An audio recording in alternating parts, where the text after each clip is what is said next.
Morning, everybody. It's Meg from Books Off the Beaten Path, and you must think I never get out of my pajamas, but I do. I swear to God I do.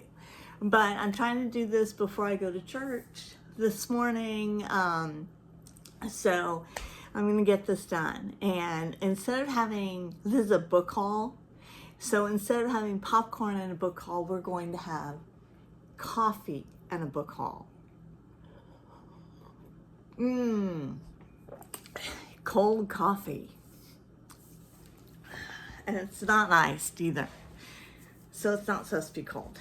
Okay, so let me bring you up to date on what's been going on. I've been struggling a little bit, just kind of been very down.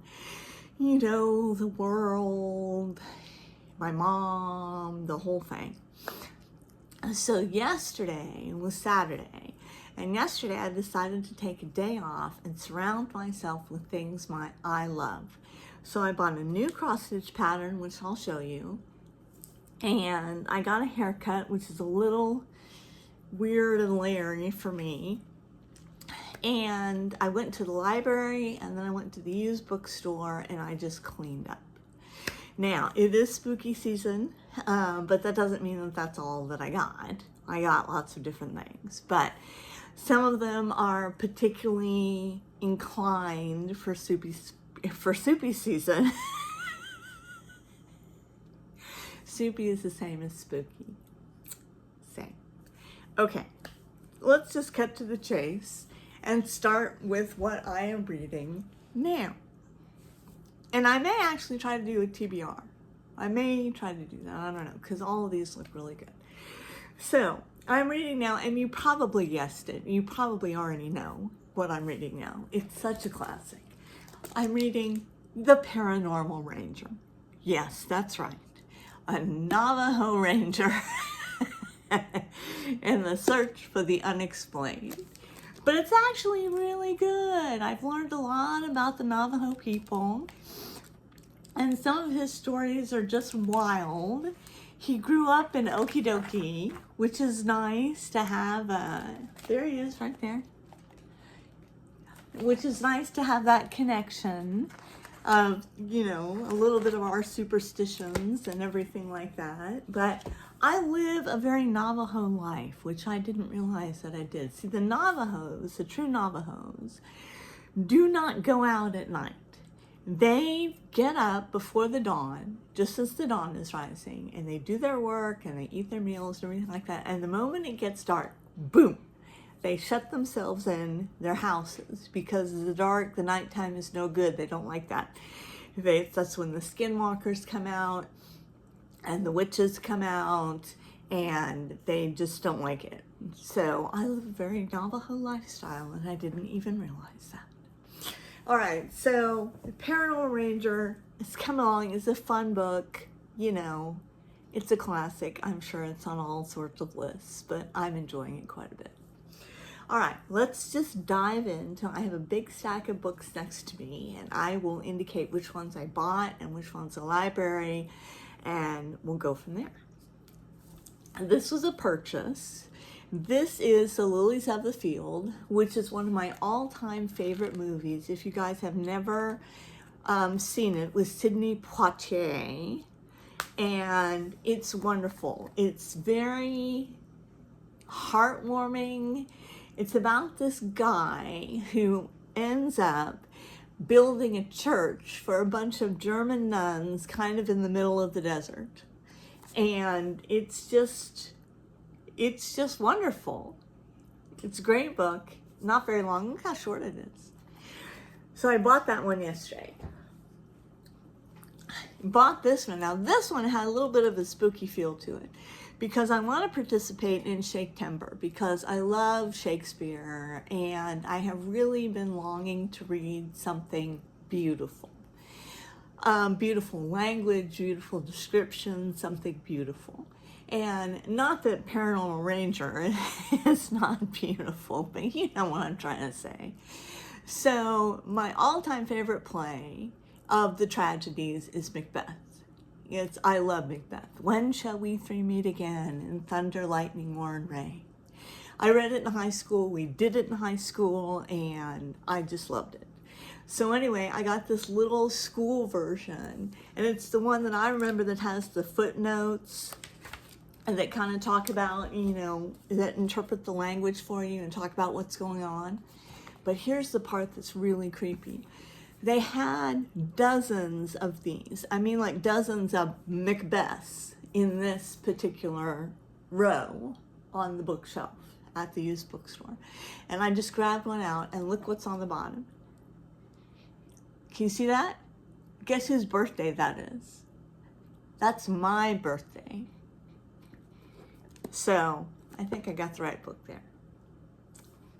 Okay. All right. Oh, this was a find.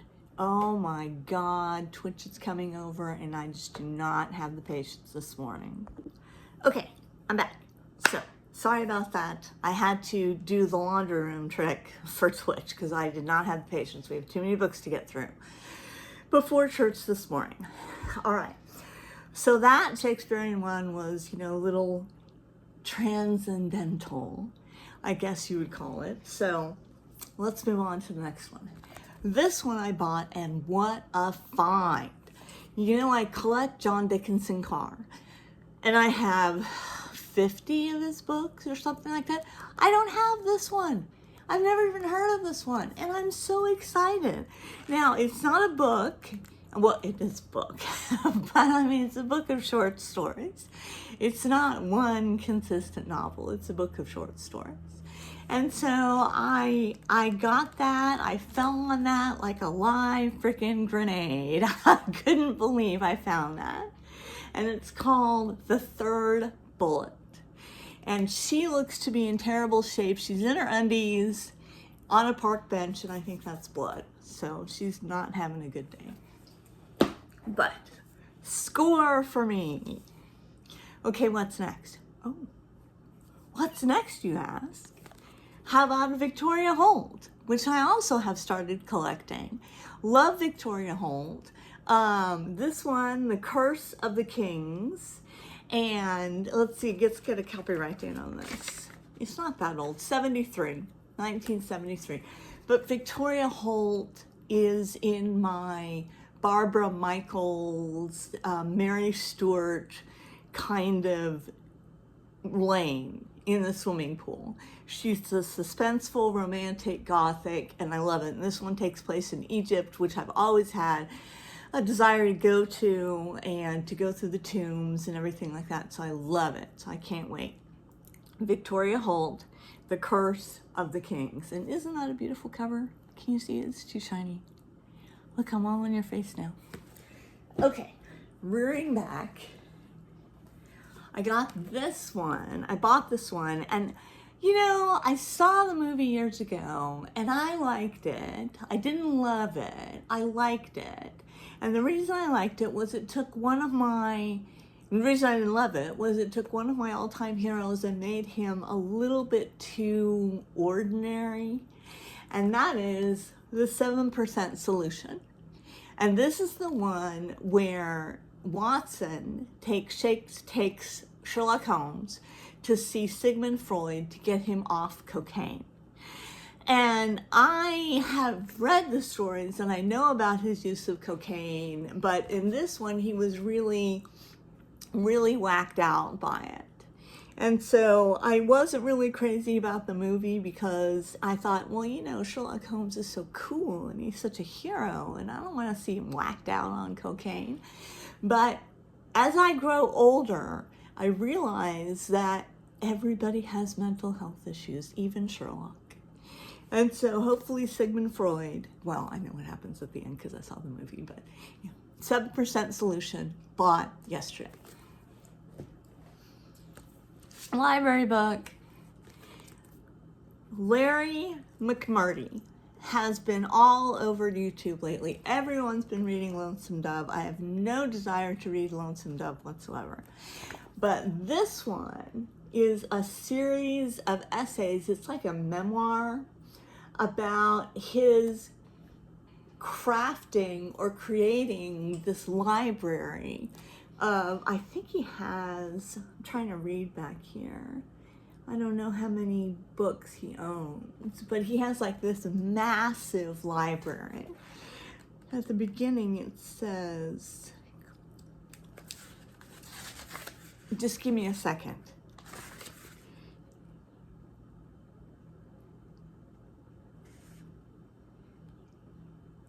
Well, I haven't gotten that far yet, but in the beginning it has a total of how many books that he has. I want to say it's over 30,000.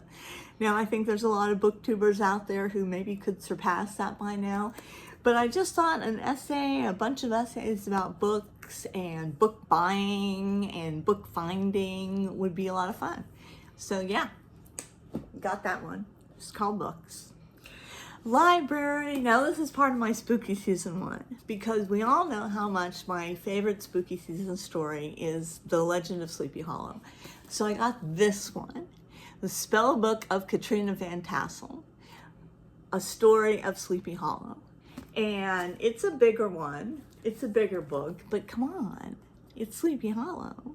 I'm doing a cross stitch on Sleepy Hollow, and I can't wait to dive into this one. I really can't wait to dive into this one for spooky season. I may read it after Paranormal Ranger. I don't know. I haven't decided yet. What's next? What's next? Oh, I bought this one. Doesn't this one look good? Silence the Dead by Simone St. James. Have I ever told you my Simone St. James story? I'll take a break for just a second and tell you this story. When I was an aspiring writer, I am still an aspiring writer, but my focus has changed a little bit on my writing. It's like I write more for myself than I do trying to get published. But anyway, when I was an aspiring writer, I had read The Haunting of Maddie Clare. And I emailed Simone and I told her that I was writing ghost stories and could she give me any tips and everything like that. And she emailed me back. And she was so nice and she was so kind and I just love her. So I got this one. This one is about, they're going to, it's like a rest home for Army patients from the Great War that are suffering nervous attacks. And of course it's haunted. It looks haunted. Doesn't it? Looks pretty haunted to me. But I can't wait to get into this one. This is another spooky season read, and this is a purchase. Another purchase, The Sonnets. Now, I bought this book. First off, I love the sonnets, and I love all the mystery surrounding the sonnets and everything like that. But I bought this book because I was standing there in the bookstore reading the preface. And the preface reads like something out of Trollope. It is by the author of this book. Let me see who it is. John Dover Wilson. He edited it, and he talks about being an octogenarian and losing his sight while he was trying to finish this book. And he was just quirky and funny and so Trollope-y. I had to have it. So I'll be reading some sonnets. Maybe you will be too for Shaktember. What's next? What's next? Oh, this one I'm taking back. This one I got really, Okay, this one's called Writing for the Soul. And I wanted to get this because we're doing a retreat day up at church in September called Teaching People How to Pray.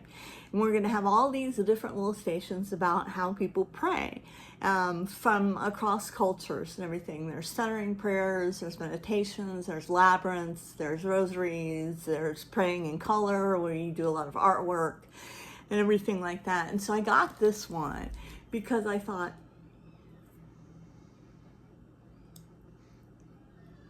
hold on. Okay, sorry about that, but I heard Mom getting up and I have to help her with her walker, get her morning stuff done and get her pills down and everything like that. So let's get back to the books. Okay, so this one I'm probably going to take back to the library because, like I said, we're doing this retreat thing at my church on September 20th, teaching people different ways to pray.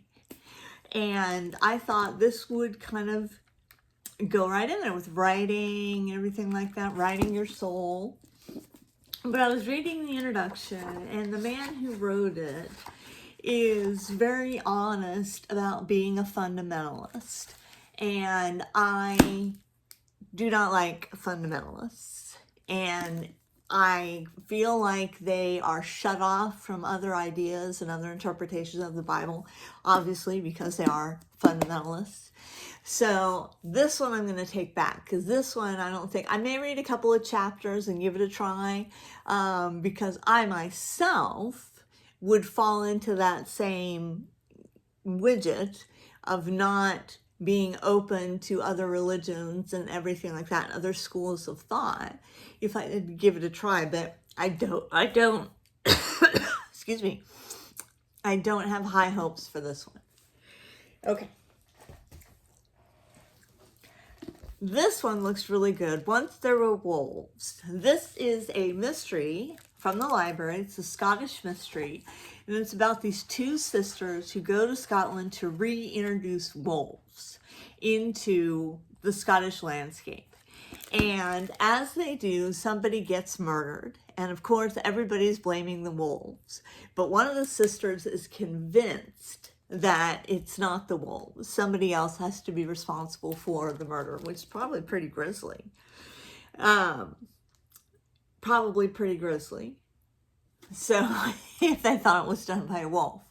So I'm going to read this one for spooky season. Again, Once There Were Wolves. Let me know if you've ever heard of her. What's her name? Charlotte McConaughey. Charlotte. Spooky season. This is the last one, and this one I may take back to the library. This one I picked up, and what I do is I pick up at the library is because I love the library so much. I should just have a shopping basket and just go put it in my shopping basket. This one is called North by Shakespeare, and I love it when people research Shakespeare. I love those adventures, and it's got some pictures in there and everything like that. So this guy is researching Shakespeare. However, he is one of the people that is a non-Stratforian. And I didn't know that when I got the book. He's one of these people that believes that Shakespeare didn't write the plays, which to me is almost blasphemic. He says that a guy by the name of, is it Robert North or Richard North? Wrote the plays and then sold them to Shakespeare. So, well, I mean, I don't know if I'm going to read it or not. I really don't know, because I need to be open to new ideas, but some things just, some things I just can't handle. And I've always been a Stratforian myself, so we'll see whether or not I read that one. Okay, and last but not least, very not least, I feel like this video is taking me an hour and a half. That's because I had to keep stopping and starting. I got this cross-stitch piece, which I am dying to do. I'm going to take it out so you can see it. It's called Seeking Refuge. Can you see that? And it says, when the world seems to be out of control, I find a way to nurture my soul, seeking refuge with needle and thread, the angst and anxiety I no longer dread.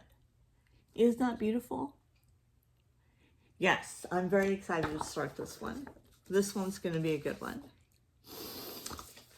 So anyway, that's all that's been going on with me. I'm ready to hear what's been going on with you guys. So leave me a comment. You know I love the comments. Sorry about all the interruptions. It's just my life these days.